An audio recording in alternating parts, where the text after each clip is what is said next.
to my channel, and for today's video is going to be first impression review about these lip stains.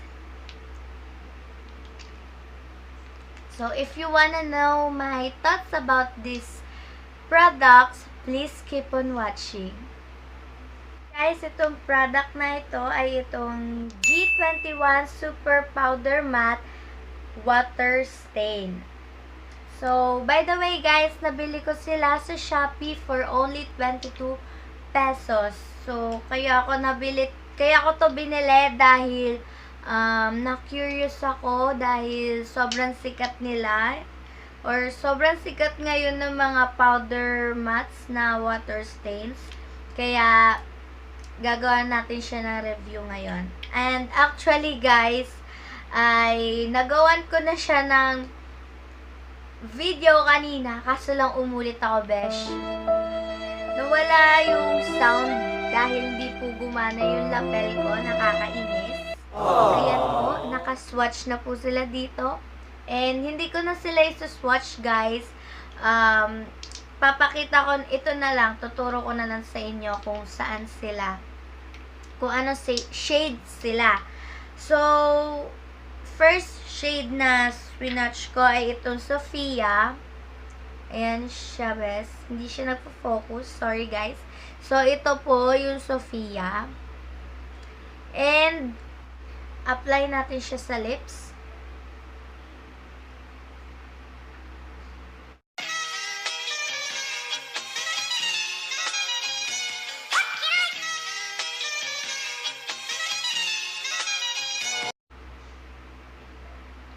Ito guys, yung itsura ng Sophia pag sa lips. So, ayun guys, shake muna pala natin. Hindi ko na na-shake dahil nakalimutan ko, besh. Pero, ayun, i-shake nyo muna bago nyo gamitin dahil yung water niya or yung oil niya humihiwalay dun sa pigment. Kaya, i-shake muna natin. Ayan po, ito po yung itsura no Sophia. Sobrang ganda ng shade na to guys, and sobrang ganda ng formula niya dahil lightweight lang siya sa feeling, walang tacky feeling, and nagiging powder matte din talaga siya pag natuyo siya guys. And magaan lang siya, parang feeling nyo na walang lipstick sa lips nyo. Yun na-feel ko ngayon na. Proceed na tayo sa next shade.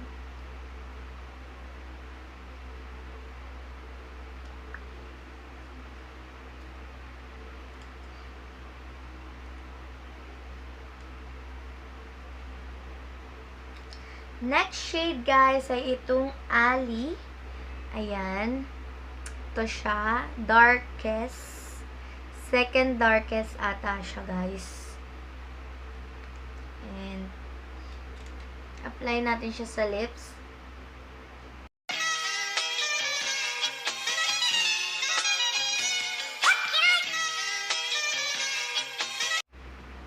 So, ayun guys. Ito yung shade na 𝐕𝐈𝐈𝐷.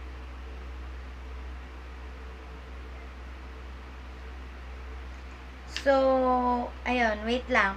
Bago ko muna sabihin yung thoughts ko sa 𝐕𝐈𝐈𝐷,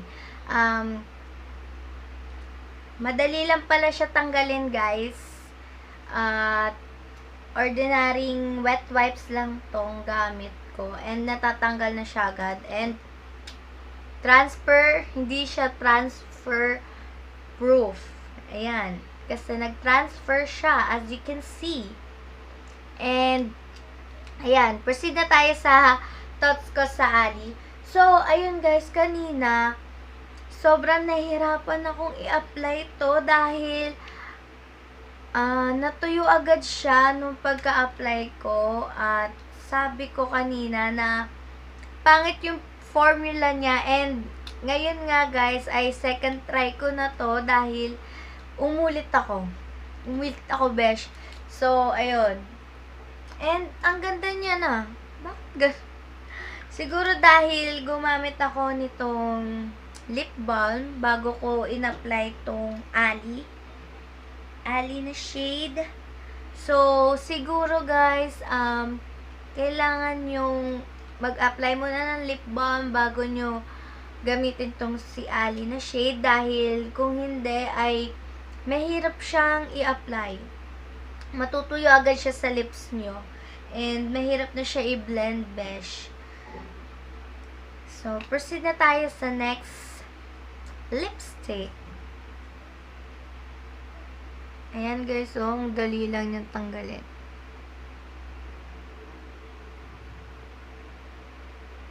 Diba? Ayan. Natanggal na agad siya. Walang kahirap-hirap. So, next shade ay itong Yummy. Ayan. Ito siya guys pag swatch. Sorry guys kung ganyan yung swatch ko. So, ulitin na lang natin, besh.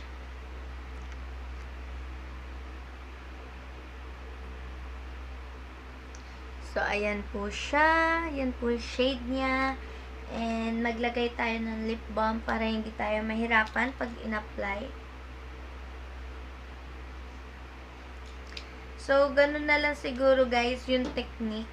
Mag-lip balm muna kayo bago nyo ilagay ito. Para hindi rin kawawa yung lips nyo.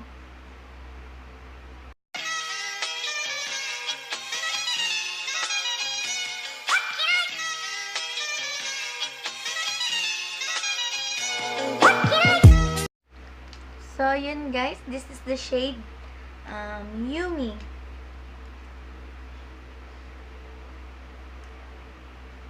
Oh.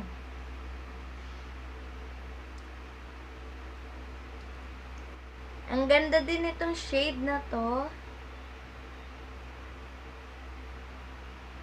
Perfect for everyday.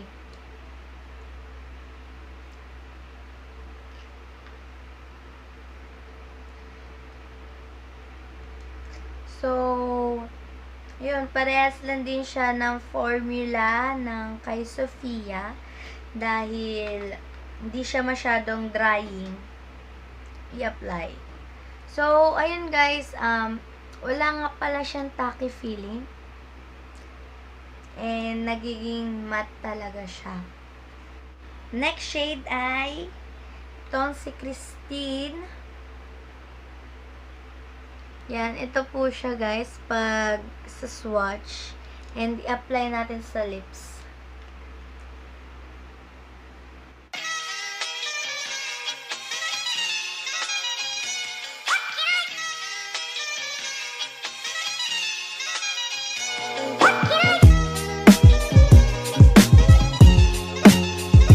So, yun guys, this is the shade Christine.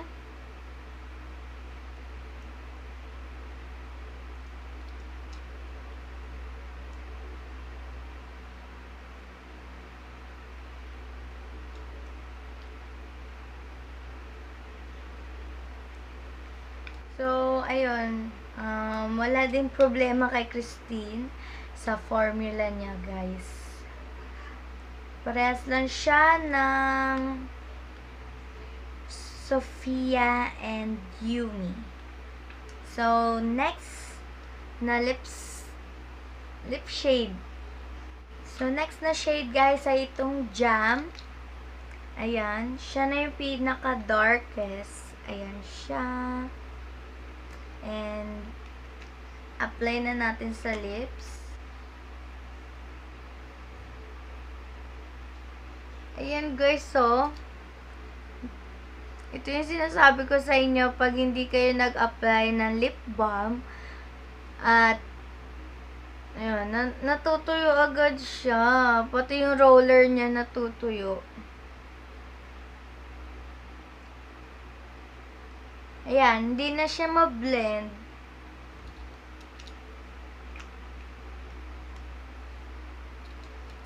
So, ayusin na lang natin.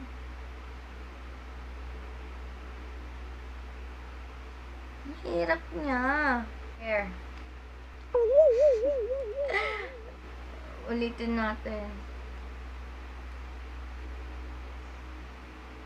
Let's give a chance para sa jam. Lagyan natin ng lip balm para maayos siyang nalagay sa lips. Ayan. Pinuno ko na ng lip balm yan, ah. Tignan natin.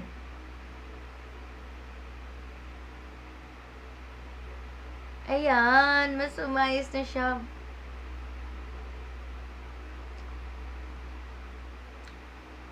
Ayan, guys. Ito na yung jam. Parang may naaamoy akong kakaiba sa kanya. Parang amoy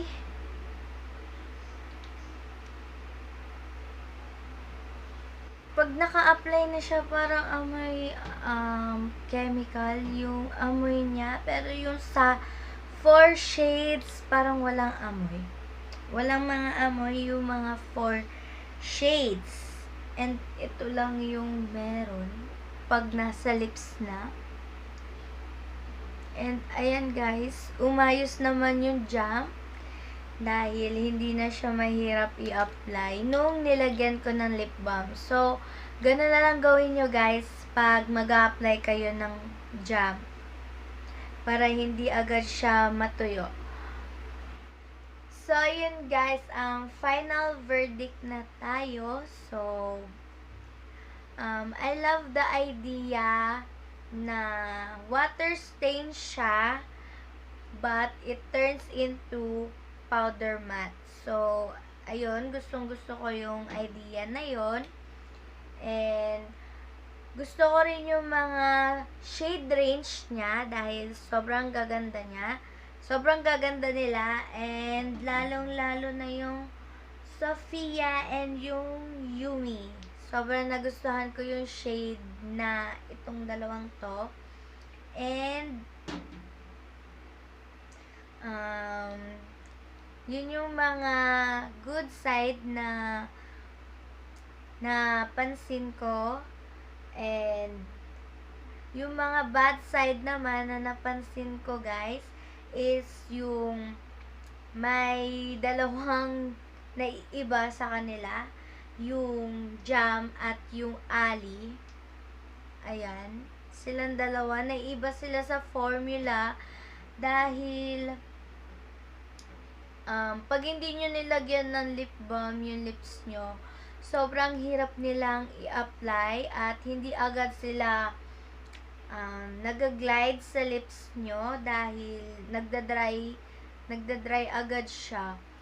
So, hindi katulad nung tatlong shade na Sophia, Yumi, and Ali. Ay, charot.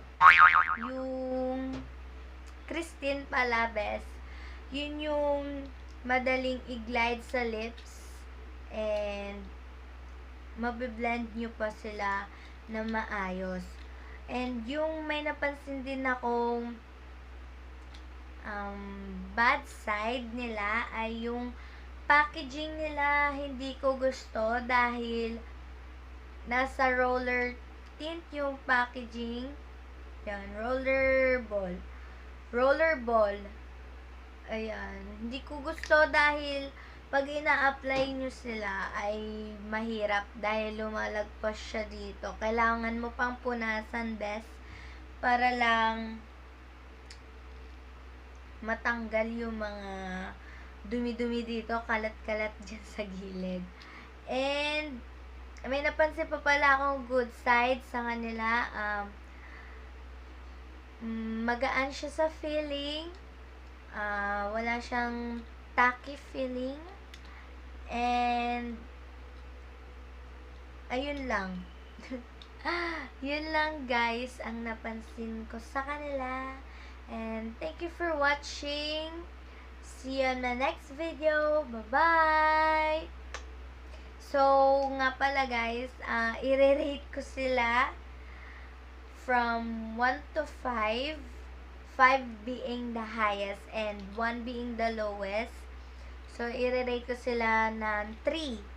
Dahil, ayun, magaganda naman yung shade, pero may mga negative side nga lang. So, ayun guys, thank you for watching. See you on my next video. Bye-bye!